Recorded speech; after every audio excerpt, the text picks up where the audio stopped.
bagaimana kalau ada anjing yang baunya tidak berubah, warnanya tidak berubah, itu gampang. Tidak berubah. Gampangnya gini, apakah kita mau berkumur-kumur? Nah, itu pertanyaannya. Bekas anjing itu, pertanyaan mau berkumur-kumur nggak? Mengapa ini penting?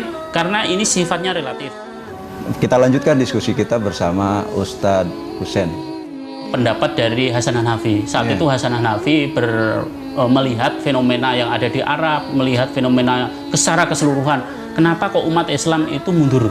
Dari sisi kalam dia soroti, bukankah dari dulu orang sudah belajar tauhid? Misal tauhid itu seperti apa sih? Nah, dikutip Abu Hasan Asy'ari.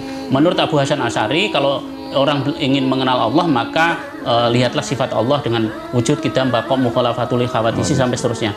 Nah, kesalahannya adalah orang-orang itu mengira ajaran Islam, padahal itu murni ijtihad karya dari Abu Hasan Asy'ari. Jadi itu bukan ajaran Islam, tapi ijtihad Abu Hasan Asy'ari. Jadi mulai dari SD sampai perguruan tinggi, setiap kali belajar tauhid selalu wujud, qidam, baqa.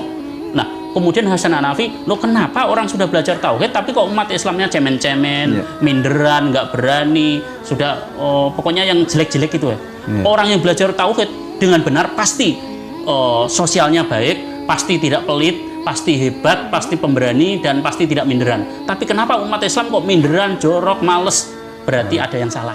Pertanyaannya adalah salahnya di mana? Nah, kata Hasan Hanafi, berarti salahnya ada pada doktrin itu sendiri. Karena itu Hasan Hanafi melakukan revitalisasi terhadap doktrin-doktrin yang dilakukan oleh Abu Hasan Asy'ari. Salah satu contoh misalnya wujud. Di mana-mana kalau ada buku-buku pelajaran, setiap pelajaran akidah selalu wujud, terus kemudian dikasih ayatnya. Wujud bagi pelajar ini nggak terlalu penting, kata Hasan Hanafi. Terus yang benar kayak apa? Wujud itu bukan untuk Allah, karena tanpa dikasih wujud, Allah itu sudah dengan sendirinya wujud. Lantas kalau wujud itu bukan untuk Allah, untuk siapa? Untuk manusia. Kalau wujud itu untuk manusia, lalu apa artinya? Artinya begini, wujud itu artinya ada, lawannya tidak ada. Tidak ada itu sinonim dengan mati.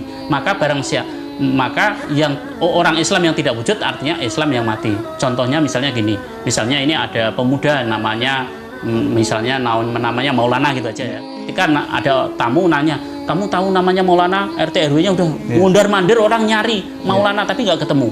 Pertanyaannya adalah, kenapa kok orang tanya Maulana nggak ketemu padahal alamatnya persis benar? Pasti satu, Maulana itu kuper. Maka barang siapa kuper, maka ada dan tidak ada dianggap aja nggak ada.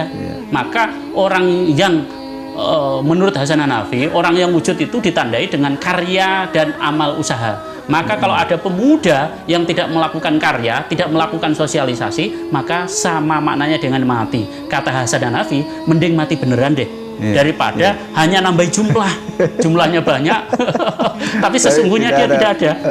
Jadi kalau begitu, pemuda yang wujud adalah pemuda yang punya karya, yang kemudian dia juga mau bersosialisasi, mau bergaul dengan sesama orang. Jadi kalau ada orang kuper, gaptek, sudah pemuda, malesan, kuper, gaptek, kata Hasan Hanafi, mending mati beneran deh. Jadi kalau begitu, siapapun yang belajar wujud, dia harus menjadi dinamis. Nah, dalam konteks inilah kata Hasan Hanafi, kalau orang belajar wujud versinya Hasan Hanafi, maka dia menjadi aktual. Akhirnya hidupnya menjadi hebat, hidupnya menjadi bermakna. Tapi kalau orang belajar dengan teologinya Abu Hasan Asy'ari, katanya, wah jadi melempem lagi. Karena itu kalau ingin hebat, berarti lakukanlah dengan Islam aktual. Baik Ustaz, terima kasih kita sudah habis Ustaz.